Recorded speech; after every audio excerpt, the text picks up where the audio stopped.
Let that number sit in the room with us for a second. We are not talking about a bad quarter. We are not talking about a missed earnings target.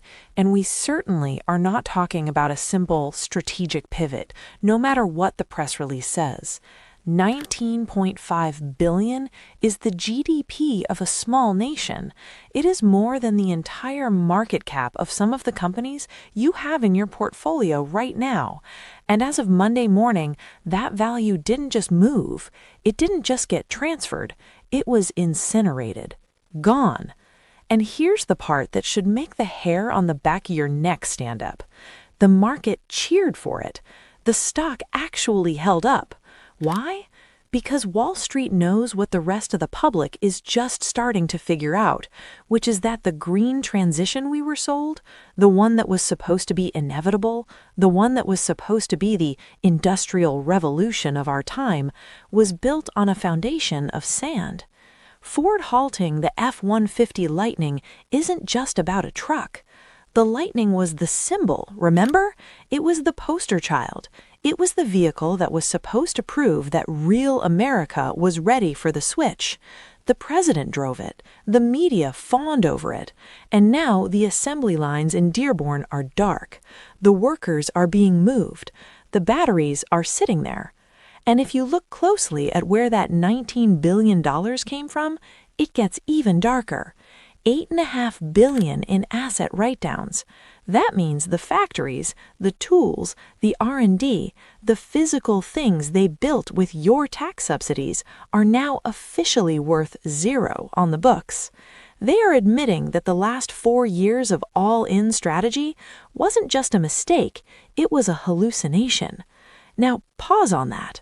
Because if Ford, a company that has survived world wars, the Great Depression, and the 2008 crash, if they are willing to publicly burn $20 billion just to stop the bleeding, what does that tell you about the actual state of the EV market? What does it tell you about the demand that we were told was skyrocketing? You have to look at the system level here. This isn't about whether you like electric cars or hate them. This is about capital destruction on a scale we haven't seen since the dot-com bubble.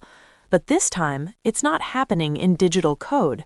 It's happening in steel, in concrete, and in the pension funds that hold this paper. When a legacy giant like this abruptly stops, turns around, and walks away from the future, it creates a vacuum. And that vacuum is going to suck the air out of the room for everyone else.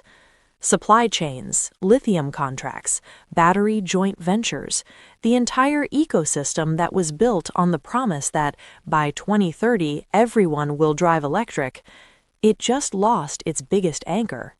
And the scary part, the truly terrifying part, isn't the money they lost yesterday. It's the reality check that comes tomorrow. Because if the demand isn't there for the F-150, the most popular vehicle chassis in human history, then the demand isn't there for any of it. We are watching the unraveling of a managed economy in real time, and Ford just became the first one to admit the emperor has no clothes. But here is what they aren't saying in the headline, and this is why you need to pay attention. The hybrid pivot, the extended range technology they're suddenly talking about, it's not a new invention, it's a surrender. It is an admission that the grid cannot handle it, the consumer cannot afford it, and the government can no longer force it. The mic is hot, and we are just getting started on who is actually going to pay for this. The topic? Ford's $19.5 billion write-down and the end of the EV mandate era. To understand how you incinerate $20 billion without firing a single missile, you have to go back to the crime scene. And the crime scene isn't Detroit in 2025. It is Washington and Wall Street in 2021. Rewind the tape. Think about the atmosphere back then.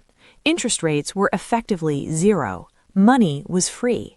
If you had a slide deck and a picture of a battery, you were worth billions. The market wasn't valuing companies based on how many cars they sold or how much profit they made on each unit. They were valuing them on forward projected growth in a total addressable market that existed entirely in spreadsheets. Ford looked at Tesla, trading at $1 trillion, and they looked at their own stock price, which was barely moving, and they panicked. But it wasn't just panic, it was coercion. See, this is the part the history books usually gloss over. We act like these corporations make decisions in a vacuum, like Jim Farley just woke up one day and decided to bet the farm on electric trucks. That's not how the system works. There is a mechanism called regulatory credit pressure. The EPA and the government set standards for emissions that were mathematically impossible to hit with gasoline engines alone. They didn't explicitly ban gas trucks back then, they just made the penalties for building them so high that you had no choice to build EVs to offset them. It's a hostage situation disguised as a business strategy. So Ford, being a legacy institution, did what legacy institutions always do. They tried to comply. They tried to be the good soldier. They announced the Lightning. They built the Blue Oval City in Tennessee, a massive, sprawling complex dedicated to a future that hadn't actually arrived yet. They partnered with SK On, the South Korean battery giant, committing billions to factories that weren't even built. And for a minute, it looked like it worked. Remember the waiting lists? Remember when people were flipping F-150 Lightnings for $30,000 over sticker price? That was the false signal. In systems theory, a false signal is when you mistake temporary liquidity for permanent demand. The government was handing out $7,500 tax credits. The early adopters were flush with cash from the post-pandemic boom, and supply was artificially low. Ford mistook a sugar high for nutrition. And that brings us to the actual problem, the structural problem that $19 billion just admitted to. It's the physics of the truck itself. And I don't mean aerodynamics, I mean the job to be done. The F-150 isn't just a car, it is the backbone of the American working class. It is a tool. And tools have to be reliable, they have to be efficient, and most importantly, they have to work when the conditions are bad. When you take a gas truck, you can tow 10,000 pounds from Detroit to Chicago, stop for 5 minutes to refuel, and keep going. The energy density of gasoline is incredible. It is a miracle liquid. When you take an electric truck and hook a trailer to it, the physics turn against you immediately.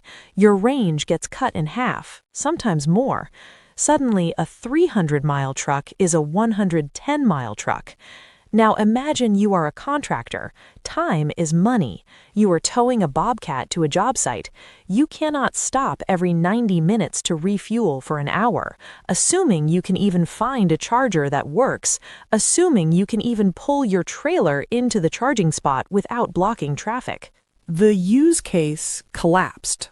But the mainstream narrative, the one you are going to hear on CNBC all week, is going to be, well, interest rates are high, so people just can't afford them right now. That is the easy fix fallacy.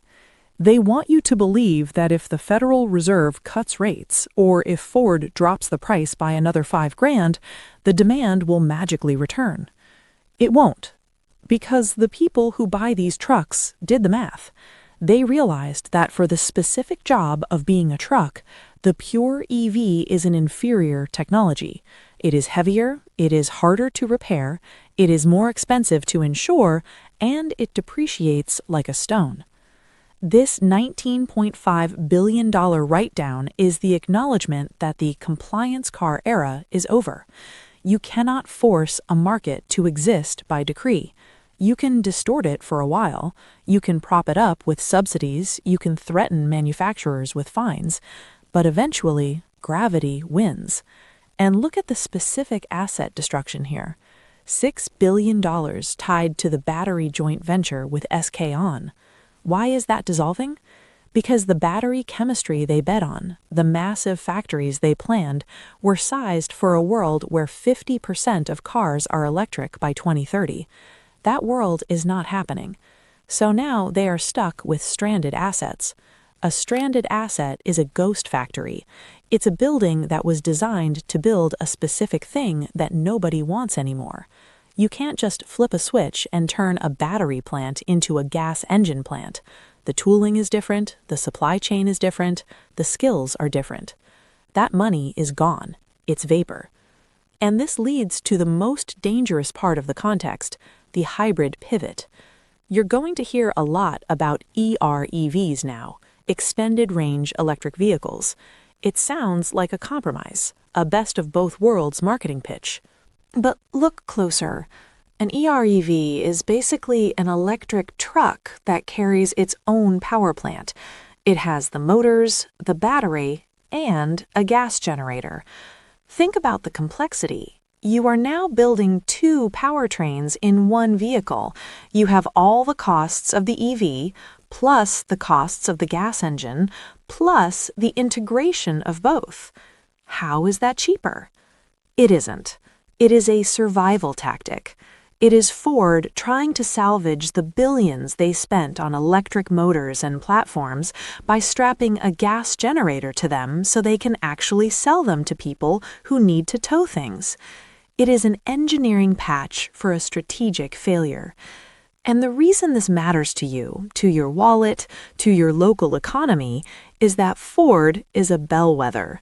When Ford sneezes, the entire industrial Midwest gets a cold. This write-down means layoffs, it means suppliers getting contracts canceled, it means the small machine shop in Ohio that was gearing up to make battery casings is now sitting on inventory it can't move. The ripple effect of a $19 billion oops takes years to flush out of the system. We are watching the end of the free money distortions. The tide is going out, and we are seeing who was swimming naked. And Ford just walked out of the water. If Ford walking out of the water was the embarrassment, what happens next is the reckoning. Because while Ford was burning $19 billion trying to comply with Washington, they took their eye off the real threat. They were so busy watching Tesla, they forgot to watch the Pacific. Enter the China shock. While Detroit was debating battery chemistry and navigating tax credits, China spent the last decade cornering the actual physics of the supply chain: mining, refining, processing. Ford's write-down admits that their vertical integration strategy failed. They wanted to build their own batteries to control their own destiny. That dream is dead. The new reality: if Ford wants to build these EREVs, these hybrid stopgaps, they are likely going to have to rely on technology and supply chains that lead straight back to CATL and BYD. We are moving from a world where Detroit was the arsenal of democracy to a world where Detroit is a final assembly plant for Chinese components. And this creates a terrifying feedback loop. Ford has to cut costs to survive this $19 billion hit. Where is the easiest place to cut? Labor, American suppliers, R&D. And where is the cheapest place to source the new tech? Overseas. The green transition was sold to the American public as a jobs program. It was supposed to revitalize the Rust Belt. Instead, this write-down is the signal that the capital is fleeing. But there is a second layer to this, one that is going to impact you directly the next time you walk into a dealership. How does a company recoup a $19 billion loss when they can't sell the cars at a profit? They change the business model. They stop selling you a product and start selling you a service. Listen to Jim Farley's recent interviews. He isn't talking about horsepower anymore. He's talking about recurring revenue. He's talking about software-defined vehicles. This is the subscription trap. Because the hardware, the EV truck, is a money loser, Ford has to turn the driver into a subscriber. They're desperate to monetize the dashboard, Blue Cruise, heated seats, performance upgrades, data harvesting. This write-down guarantees that the future of Ford isn't just about selling fewer electric trucks, it's about extracting more rent from the gas and hybrid trucks they do sell. They have to. The balance sheet demands it. They're going to try to turn your F-150 into an iPhone with wheels, not because it makes the truck better, but because they need the monthly cash flow to pay for the sins of the last 3 years. So, what is the final verdict? We are witnessing the hard landing of the auto industry. For 5 years, we lived in a fantasy where governments could pick winners, where interest rates didn't matter, and where we could ignore the laws of physics and economics because the narrative was strong enough. Ford just popped the bubble. This $19.5 billion isn't just a number on a spreadsheet, it is the cost of ideology. It is the price tag for trying to force a transition before the technology or the customer was ready. And the tragedy is, the market would have gotten there eventually. Hybrids are great technology.